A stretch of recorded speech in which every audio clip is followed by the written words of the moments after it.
y amigas, bienvenidos a Utopística, el programa en la web de la Biblioteca y Centro de Investigación Social Jesús de Piñero, aquí en la Universidad del Este. Este que les habla es Manuel Almeida, director ejecutivo de la Piñero, y me acompaña como de costumbre uno de nuestros panelistas regulares, en este caso el doctor Jaime Parch, que detenta la cátedra Jesús de Piñero, así como es catedrático también de la Escuela de Sociales y Humanas aquí en la Universidad del Este. Gracias, Jaime, por acompañarme.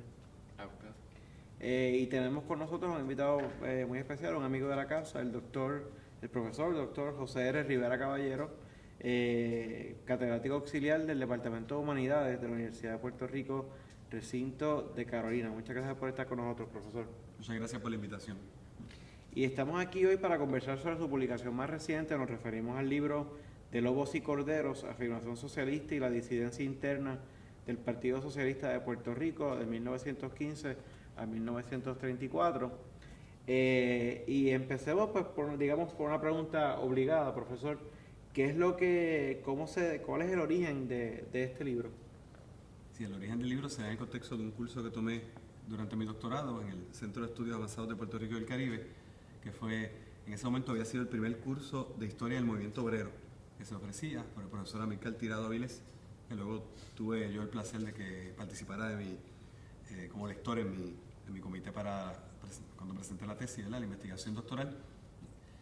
En el curso se nos solicitaba que buscáramos un tema de investigación sobre la historia del movimiento obrero.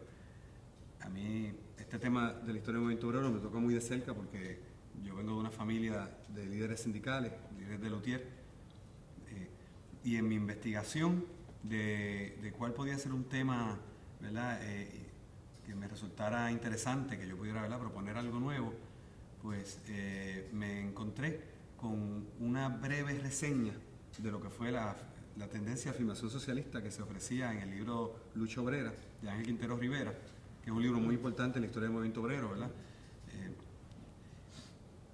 Me dio curiosidad, porque a pesar de que se menciona que es una tendencia importante, se daba muy poca información, y me di a la tarea de reconstruir lo que yo llamé en ese momento el programa político de esa tendencia.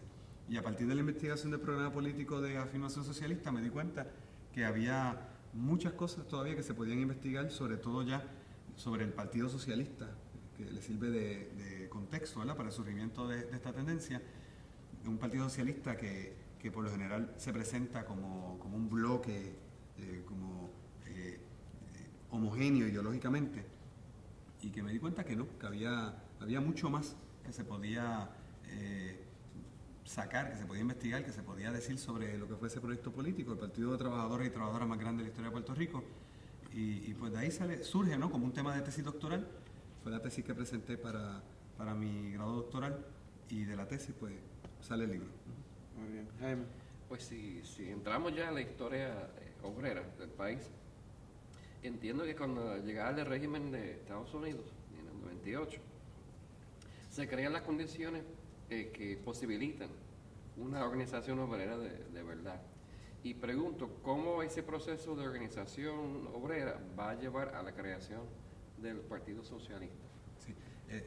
Los trabajadores y trabajadoras en Puerto Rico, desde muy pronto, ¿verdad?, por lo menos mediados del siglo XIX, están buscando cómo organizarse para defender lo que ellos entienden que son sus intereses particulares de ese grupo. Intereses que tienen que ver con sus condiciones laborales, pero también con reivindicaciones de carácter político. Eso se hace muy difícil bajo España porque las leyes prohíben la existencia misma de sindicatos. A pesar de eso, está más que claramente documentado, que se dan procesos incluso de huelgas en el siglo XIX. Pero no es hasta luego de la invasión de los Estados Unidos que se permite el contexto legal para que se organice los sindicatos. El primer sindicato que se va a organizar en Puerto Rico luego de la invasión es la Federación Regional de Trabajadores, en el 1898, en octubre. Pero inmediatamente o muy rápidamente hay un debate que va a surgir, porque hay un sector del liderato de los trabajadores y hay un sector del Partido Republicano. Hay dos partidos, ¿verdad?, que se crean luego de la invasión, el Partido Republicano y el Partido Federal. Pues un sector del Partido Republicano y un sector de esta Federación Regional que van a coquetear y que van a tratar de hacer un acercamiento político entre estos sectores. Y hay una oposición de un grupo de líderes obreros que entienden que los intereses de los trabajadores y trabajadoras están mejor representados en una estructura, una herramienta política, ¿verdad?, que sea independiente de los partidos, en donde se reúnen lo que ellos identifican como la burguesía o la clase, que tiene intereses diferentes a la de ellos. Y entonces, en junio de 1899 se crea la Federación Libre de Trabajadores, pero también se crea el Partido Obrero Socialista, que es el primer partido socialista en la historia de Puerto Rico. Para ser miembro del Partido Obrero Socialista hay que ser miembro de la Federación Libre de Trabajadores, lo que es una traba a la unión con los partidos del otro grupo que identificaban como la burguesía. Este Partido Obrero Socialista va a tratar de integrarse al proceso de elecciones, ¿verdad? Desde 1900 va a participar en las elecciones, pero rápidamente va a crear entendidos electorales con uno de estos dos partidos con los cuales se había manifestado que quería mantener la independencia, que es el Partido Federal. Parten de un análisis de debilidad y que parten de la visión que el gobierno colonial favorecía al Partido Republicano y que entonces necesitaban hacer entendidos electorales para poder hacerle frente a todo lo que todas las denuncias que se hacían de fraude, incluso a nivel electoral. Y esto va a marcar toda una historia muy interesante y por momentos un poco complicada, yo diría, de cómo van a chocar el interés de tener un instrumento propio que defienda todo lo que son las reivindicaciones de los trabajadores y trabajadoras versus cómo integrarse al proceso político que se da mediante las elecciones. Y por el momento, pues la Federación Libre va a coquetear con algunos de estos partidos. Por ejemplo, a pesar de que el Partido Obrero Socialista va a participar de las elecciones de 1900 y 1902, de una manera u otra, ya para 1904 deja prácticamente de existir, porque la Federación Libre va a llegar a un entendido con el Partido Unión que se acaba de fundar. De hecho, los miembros de la Federación Libre van a redactar la parte del programa del Partido Unión que tiene que ver con los trabajadores y las trabajadoras. Y es gracias a ese entendido con el Partido Unión que en Puerto Rico vamos a tener por primera vez en nuestra historia 6 delegados de origen obrero. Más tarde, el mismo Partido Unión va a rechazar que participen entre sus filas mediante estos entendidos ciertos líderes obreros. Y entonces, pues la Federación Libre de Trabajadores va a tener que recurrir, ¿verdad?, a participar del proceso eleccionario, no ya como un partido obrero socialista, porque ya no existe, sino como Federación Libre, que se va a organizar como partido, que va a participar de algunas elecciones, pero van a tener muy poco éxito, ¿no?, a nivel de los votos que van a obtener. Se tiene que esperar hasta que se organiza otro partido, que es el Partido Obrero Insular, que surge en Arecibo, partido fundado por Esteban Padilla, un líder de la Federación Libre de Trabajadores, que va a participar desde 1910 en las elecciones y que va a tener una primera victoria en 1914, por primera vez un partido obrero de carácter, ¿verdad?, socialista, o así se describen, va a tomar una alcaldía, la de Arecibo, y lo van a hacer mediante un entendido electoral, esta vez con los republicanos. Que a pesar que los votos de los republicanos no son muchos, pero se ve como un elemento importante de esa victoria, y esa victoria va a alentar nuevamente este interés de crear una herramienta a nivel nacional que representa a los obreros, y eso le da paso, entre otras razones, ¿verdad?, del contexto de cómo está evolucionando la economía en Puerto Rico en ese momento, la proletarización del trabajo agrícola, por ejemplo, que va a ser el sector más importante que se va a poder organizar en el nuevo Partido Socialista de 1915, que va a llegar a ser el partido de los trabajadores y trabajadoras de Puerto Rico más grande en la historia, ¿verdad?, que hemos tenido. Eso es así. Pues dándonos de la mano de la respuesta que nos acabas de dar, ¿verdad?, pues partamos de ahí entonces, ¿no?, la fundación del Partido Socialista en el 1915. Yo creo que una de las virtudes del libro es un poco problematizar la historia del Partido Socialista, en el sentido de que para aquellos que quizás no somos, yo por ejemplo no soy experto en historia de Puerto Rico, yo pienso en la historia del Partido Socialista y siempre la pienso a partir de sus políticas de alianza de finales de los 20 y los 30 y obviamente, ciertamente a través de, digamos, el prisma de esa figura casi titánica de Santiago y Gracias Pantín, sobre el Partido Socialista, y no obstante, lo que tú demuestras es que desde sus inicios el partido no es monolítico, no es homogéneo, contiene en su seno más de una tendencia, tiene tendencias en tensión, y que no siempre, digamos, fue la tendencia de Santiago Iglesias Pantín y otros la que se impuso, sino que fue una correlación de fuerzas mucho más rica. Háblanos un poco de cuáles fueron estas tendencias que estuvieron coexistiendo desde inicios del partido, cómo se caracterizaba cada una, y cuál es la que a la larga, pues, para beneficio de nuestra audiencia, pues correrá mejor suerte y terminará imponiéndose, digamos, en el partido. A principios de siglo, la ideología que se va a manifestar en las organizaciones de los trabajadores y trabajadoras es una ideología que está muy influenciada por las ideas revolucionarias que vienen de Europa, el marxismo, el anarquismo, ¿verdad? Hay un esfuerzo consciente de los trabajadores y trabajadoras por educarse.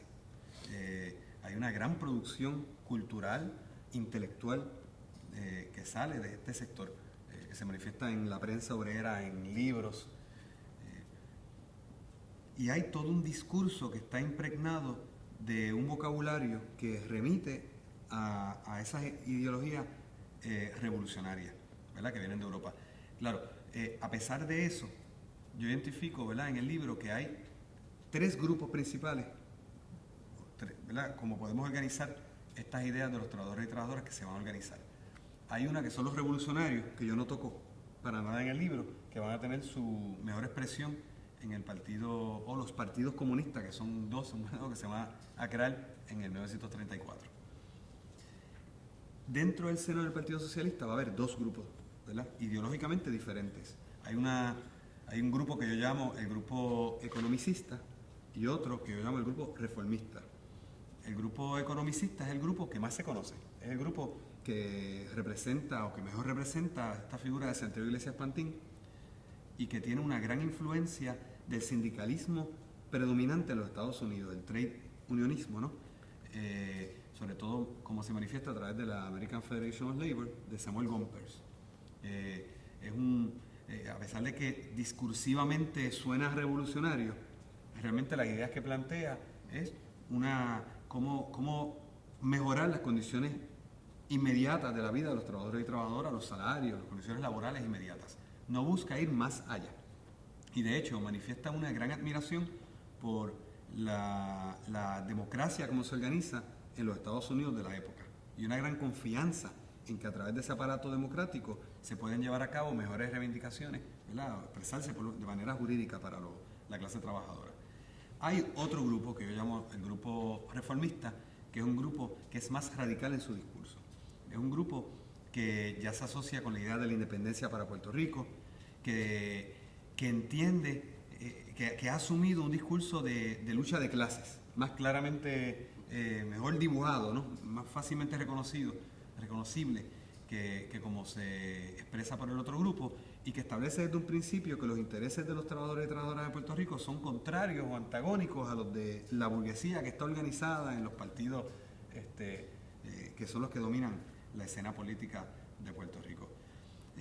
Esas 2 tendencias van a estar muy presentes desde el principio de la fundación del partido. Y yo planteo en mi libro y evidencio que la tendencia más fuerte es la reformista, ¿verdad?, que es la más radical. Y a pesar de que no va a poder imponer todas sus ideas, ¿no?, está bien reseñada esa 4ª convención del Partido Socialista de 1919, cuando se hace una moción para que se adopte la independencia como parte del programa, y no pasa, pero tampoco es rechazado, ¿no? Nunca se impone la anexión tampoco, ¿no? Pero no, a pesar de que no pueden imponer todo su programa, sí predomina, y sobre todo en cuanto a la necesidad de proteger el instrumento que es el Partido Socialista de los intereses de los grupos que se oponen a lo que más le conviene a la clase trabajadora. Esto va a cambiar, ¿verdad? Yo digo que esta tendencia prevalece porque en las estructuras organizativas del Partido Socialista están muy bien representadas las personas que son los más vocales de esta visión. Pero ya a partir de 1924, las estructuras del partido van a comenzar a ser controladas por otro grupo, que está representado muy bien por ese líder que se presenta tradicionalmente como el líder más destacado del Partido Socialista, que es Santiago Iglesias Pantín, y entonces ahí se comienzan a justificar toda una serie de entendidos electorales, que en el caso del Partido Socialista se va a llamar coalición para diferenciarlo de la alianza, que es el entendido electoral que va a llegar el Partido Unión con un sector de los republicanos, en un momento dado. Y se va a justificar y se va a sacrificar muchos de los elementos que se habían planteado en el programa original del partido en 1915 con el objetivo inmediato de ganar elecciones. Y entonces ganar las elecciones se va a volver un fin en sí mismo. Y yo creo que va a ser el elemento que más va a caracterizar en un momento dado esta tendencia más conservadora, ¿no? Que va a sacrificarlo todo o está dispuesta a sacrificarlo todo para obtener triunfos electorales, ¿verdad? Y es lo que va a llevar, sobre todo, cuando se habla de coalición en Puerto Rico, se hace referencia sobre todo a lo que pasa allá a partir de 1932, ¿verdad? Y que va a crear el contexto para el surgimiento de afirmación socialista. Y según el texto entiendo que ese rompimiento va a llevar a que los de afirmación se van a encontrar fuera del partido y se van a ver obligados realmente a crear su propio instrumento, ¿no? Como partido. Sí, yo entiendo que afirmación socialista, que va a crearse el 15 de enero de 1934 en el contexto de la huelga de la caña, que es una de las huelgas más importantes de esa década del 30, década que comienza en diciembre del 33 y que continúa y termina en enero del 34, va a poder materializar como tendencia las críticas que se habían estado ya planteando en lo que yo llamo los debates electorales en la década del 20, que llamo debates electorales porque es cuando más claramente quedan evidenciadas estas diferencias ideológicas, son los meses que preceden la decisión de cómo se va a participar de las elecciones. Se crea la tendencia y la tendencia va a no tan solo exigir que se respete la voluntad de los trabajadores que están en huelga, ¿verdad? Un convenio que es negociado por la misma estructura del Partido Socialista que ya está en el poder, sino que ahora se va a criticar justamente eso, que el Partido Socialista llega al poder, pero que ahora está traicionando los intereses de los trabajadores, ¿verdad? Estos intereses de los trabajadores han pasado a un segundo o tercer plano versus el objetivo primario de permanecer en el poder. ¿Para qué permanecer en el poder, verdad? Permanecer en el poder por permanecer en el poder, quizás. Y entonces ellos van a llevar una lucha dual ahora, no tan solo en contra del patrono, sino una lucha por lo que ellos entienden que es una reforma urgente que hay que hacer para que el Partido Socialista vuelva a ser un instrumento que canalice toda esa lucha, ese programa tan necesario para defender los intereses de los trabajadores y trabajadoras en Puerto Rico. Van a ser rápidamente expulsados, ellos van a llevar toda una lucha, por lo menos esos primeros meses, a principios de febrero los expulsan del 34, hasta mayo está muy evidenciado que ellos llevan a cabo lo que en la época se llaman meetings políticos, donde participan miles de trabajadores, según la prensa de la época, donde se hace una solicitud de que se lleve a cabo una asamblea para reformar la estructura de poder, ¿no? La estructura que dirige el Partido Socialista. No lo van a lograr y entonces recurren a crear un partido nuevo que es el Partido Afirmación Socialista de Trabajadores Unidos, que se funda el 4 de noviembre de 1934. Tienen una primera convención en 22 de marzo del 35 y participan de las elecciones del 36.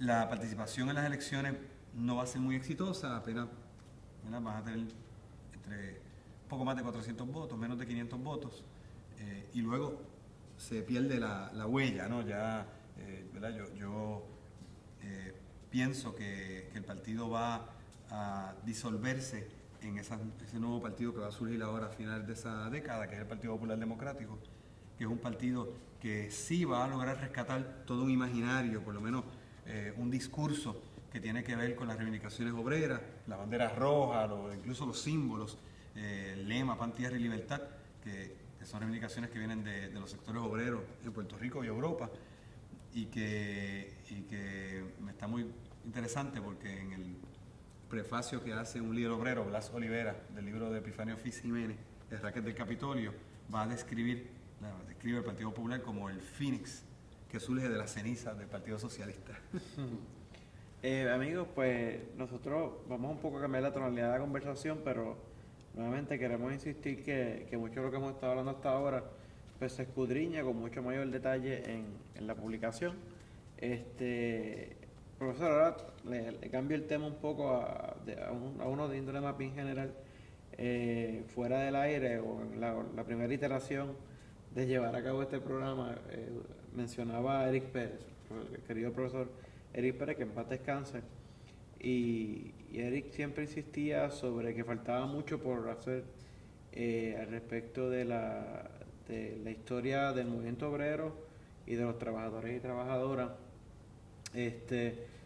Sabemos que la nueva historia o la nueva historiografía en los 70, parte de los 80, alrededor de trabajos de figuras como Gervasio García, Ángel Quintero Rivera, Fernando Picó y algunos otros historiadores y o sociólogos políticos, pues giró, digamos, alejándose de la historia típica que significaba la historia a través de la vida de los grandes próceres, a una donde se enfocaba pues, a los sujetos sin historia, ¿no? A los trabajadores y trabajadoras, y que además era un movimiento dentro de la historiografía que tenía mucha influencia en su óptica analítica proveniente del marxismo, del materialismo histórico.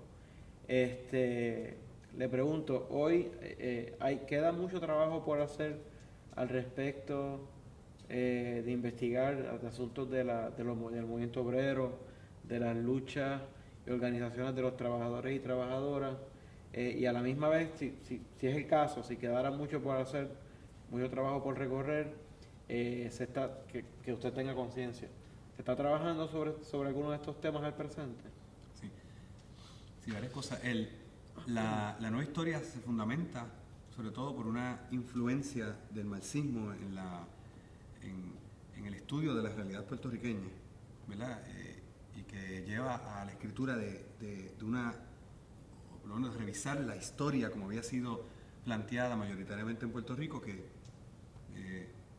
es la historia, ¿verdad?, que se había hecho un poco positivista, de que se explica a través de los grandes personajes, los próceres, dejando sin historia a las grandes mayorías, ¿no? Es rescatar nuevamente ese grupo que habían sido invisibilizados, que son la mayoría, ¿verdad?, de las personas que componen las sociedades. Esa historia es una historia militante, ¿verdad?, que adopta de esta influencia del marxismo un compromiso de rescatar la historia de estas personas, ¿no? Hay un elemento de militantismo académico, ¿verdad?, podemos llamar, si no de otro tipo, en algunos de estos escritos de la época, que es importante mencionar para explicar por qué luego pasa de ser el paradigma. Podemos decir que en un momento dado hubo una especie de boom en el sentido de la influencia que tiene, ¿no?, en la historiografía puertorriqueña. Esa década del 70 y el 80 van a estar muy impregnadas de esta redacción de la historia, de esta visión de cómo se tiene que estudiar la historia. Pero yo pienso que por razones que tienen que ver con cambios que se dan en el planeta, luego de la caída del bloque soviético, hay un nuevo paradigma que se impone de cómo ver la sociedad y pasa, me atrevo a decir, de moda, porque de alguna manera se pierde importancia, pierde pertinencia para muchos esta influencia del marxismo en la historia. Es el momento que se dice que ya el marxismo no tiene validez como un instrumento para entender la realidad. Algunos hablan del fin de la historia, ¿verdad? Y entonces pues le da un golpe a lo que había sido un movimiento en crecimiento, a mi entender. Incluso la producción, ¿verdad?, prácticamente desaparece, si no es por una que otra obra. Yo entiendo, por eso yo comenzaba diciendo que tuve la oportunidad, en el contexto de mi grado doctoral, de participar de lo que fue, en ese momento había sido el primer curso de Historia del Movimiento Obrero. Es un curso que se está repitiendo ahora mismo nuevamente, y yo entiendo que hay un sector de los historiadores de este país y de estudiantes de historia que están redescubriendo nuevamente la necesidad de investigar la historia de lo que es el grupo mayoritario del país, que son los trabajadores y trabajadoras, porque es la visión que mejor explica los cambios que se han dado desde el punto de vista histórico en nuestro país, ¿no? Hacerlo de otra manera es excluir a la mayoría, ¿verdad? Aquí los verdaderos protagonistas son muchos y muchas, ¿verdad? Que por razones diferentes han quedado excluidos. También, obviamente, sobre la pregunta de si queda mucho por investigar, pues siempre va a quedar mucho por investigar. Hay un historiador francés, Lucien Lefebvre, que decía que la historia es interrogar el pasado sobre preguntas del presente, y ese presente está en constante cambio. Por lo tanto, las preguntas que nos hacemos sobre el pasado y las preguntas que se vuelven pertinentes sobre el pasado van cambiando de año en año, yo me atrevo a decir, de generación en generación, ¿verdad? Yo creo que ya muy pocas personas pueden atreverse a defender esa visión de la historia positivista, donde había una sola visión, ¿verdad?, de la historia, esa enciclopedia que podía resumir toda la verdad, toda la información posible, ¿no? Yo creo que ya nadie, muy pocas personas, yo me atrevo a decir, que podrían plantearse eso, ¿no? Siempre va a quedar algo que investigar y siempre vamos a tener que volvernos a plantearnos preguntas sobre el pasado. Muy bien. Pues como dice, pues el historiador pregunta desde el hoy, al pasado, ¿no? Y hablando de este proceso, los procesos de historia de la clase obrera en este país, pues uno por obligación pues llega, ¿no?, al siglo XXI en nuestro Puerto Rico actual, y vemos un país que lleva más de una década, ¿no?, en recesión o depresión, y vemos una propuesta de austeridad, una supuesta reforma laboral que ya vemos que inmediatamente es la clase obrera que va a empezar a pagar directamente el precio de la austeridad. Y pregunto, luego de trabajar ese tipo de reflexión, ¿cómo eso te capacita o te ayuda o te motiva a analizar esta sociedad del siglo XXI? Sí.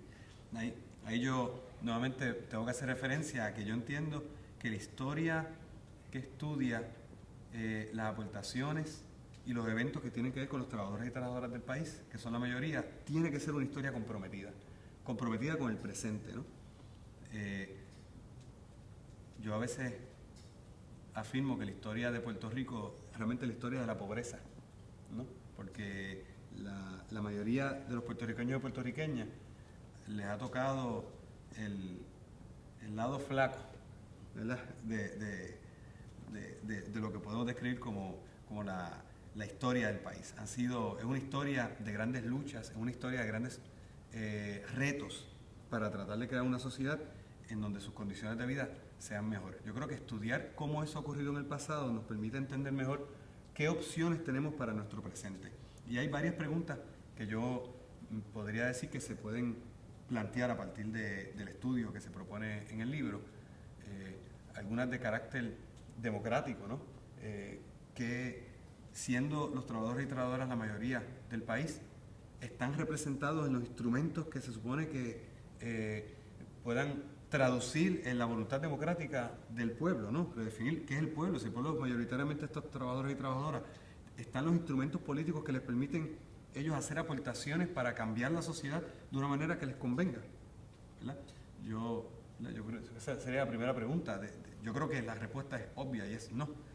De ser no, habría que crear un instrumento para los trabajadores y trabajadoras que les permita canalizar sus intereses.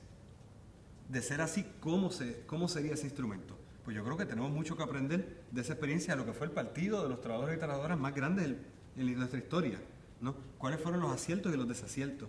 ¿Por qué ese proyecto fracasó como proyecto político, ¿no? ¿Cuáles fueron las trampas en las que ellos cayeron que nosotros deberíamos evitar si nos lo planteamos ya como un proyecto, ¿verdad?, incluso político, ¿no?, en el Puerto Rico de hoy, para hacerle frente a lo que yo estoy completamente de acuerdo, lo que es una ofensiva de unas políticas de austeridad que que van a afectar sobre todo a los sectores más frágiles, que son los trabajadores y trabajadoras de este país, sobre todo las mujeres. Ayer, siendo el Día Internacional de la Mujer, en Puerto Rico la pobreza tiene cara de mujer. La mujer trabajadora, no solamente la mujer asalariada, es la mujer también ama de casa que está excluida de un trabajo asalariado. O sea que el estudiar estos eventos de la historia de Puerto Rico y de cómo los trabajadores y trabajadoras se organizaron para crear una mejor sociedad, yo creo que son esenciales para tener más alternativas y hacerle frente a este presente que nos plantea retos, ¿verdad?, tan difíciles hoy en día.